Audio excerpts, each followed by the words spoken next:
اعوذ باللہ من الشیطان الرجیم بسم اللہ الرحمن الرحیم۔ سورہ قلم آیات نمبر 34 تا 52 میں اہل ایمان کے لیے جنت کے باغوں کی بشارت۔ مشرکین کو انتباہ کہ دنیا میں تو تمہیں مال و دولت مل گیا، لیکن روز قیامت نیک اعمال کرنے والے اہل ایمان ہی کامیاب ہوں گے۔ منکرین پر اس دن ذلت طاری ہوگی۔ اس دنیا میں انہیں ڈھیل دی جا رہی ہے، لیکن ان کا انجام بہت عبرتناک ہوگا۔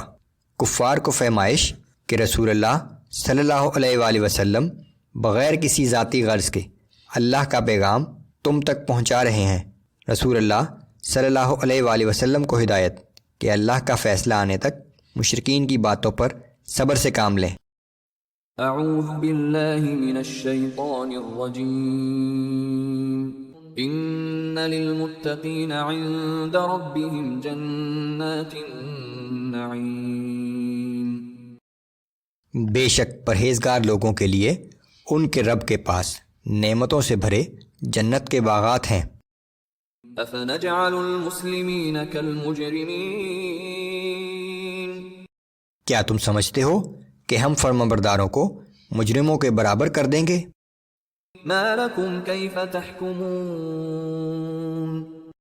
تمہیں کیا ہو گیا ہے؟ تم کیسا فیصلہ کرتے ہو؟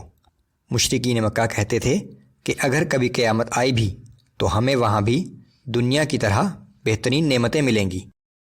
ام لکم کتاب فیہ تدرسون ان لکم فیہ لما تخیرون۔ کیا تمہارے پاس کوئی کتاب ہے جس میں تم یہ پڑھتے ہو کہ تمہارے لیے آخرت میں وہی کچھ ہوگا جو تم پسند کرو گے؟ ام لکم ایمان علینا بالغۃ الی یوم القیامۃ ان لکم لما تحکمون۔ کیا تم نے روز قیامت تک کے لیے ہم سے کوئی عہد و پیما لے لیا ہے کہ اس دن تمہیں وہی کچھ ملے گا جو تم خواہش کرو گے؟ سلہم ایہم بذالک زعیم۔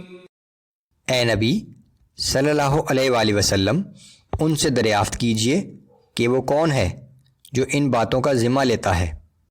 ام لہم شرکاء فلیأتوا بشرکائہم ان کانوا صادقین۔ ان لوگوں نے اللہ کے جو شریک ٹھہرائے ہوئے ہیں، کیا انہوں نے اس بات کا ذمہ لیا ہے؟ اگر یہ سچے ہیں تو اپنے ان شریکوں کو بلا لائیں۔ یوم یکشف عن ساق ویدعون الی السجود فلا یستطیعون۔ اور جس دن قیامت کی ہولناکی اپنے عروج پر ہوگی تو لوگوں کو سجدے کے لیے بلایا جائے گا، مگر یہ کافر سجدہ نہ کر سکیں گے۔ خاشعة ابصارهم ترهقهم ذلة وقد كانوا يدعون الى السجود وهم سالمون۔ ان کی نگاہیں جھکی ہوئی ہوں گی اور ان پر ذلت چھائی ہوگی۔ اس رسوائی کا سبب یہ ہے کہ جب دنیا میں یہ توانا و تندرست تھے اور انہیں سجدے کے لیے بلایا جاتا تھا تو یہ انکار کرتے تھے۔ فذرنی ومن یکذب بهذا الحدیث سنستدرجهم من حیث لا يعلمون۔ پس اے نبی صلی اللہ علیہ وآلہ وسلم، اس کلام کے جھٹلانے والوں کا معاملہ مجھ پر چھوڑ دیجئے، ہم ان کو اس طرح بتدریج عذاب کی طرف لے جائیں گے کہ ان کو خبر بھی نہ ہوگی۔ وَأُمْلِي لَهُمْ إِنَّ كَيْدِي مَتِينٌ۔ اور میں انہیں مہلت دے رہا ہوں، بے شک میری تدبیر بہت پختہ ہے۔ ام تسألهم اجرا فهم من مغرم مثقلون۔ کیا آپ تبلیغ دین پر ان سے کوئی معاوضہ طلب کرتے ہیں کہ وہ اس تاوان کے بوجھ سے دبے جا رہے ہیں؟ ام عندهم الغیب فهم یکتبون۔ یا ان کے پاس غیب کی خبریں آتی ہیں جنہیں یہ لکھ لیا کرتے ہیں۔ فاصبر لحكم ربك ولا تكن كصاحب الحوت إذ نادى وهو مكظوم.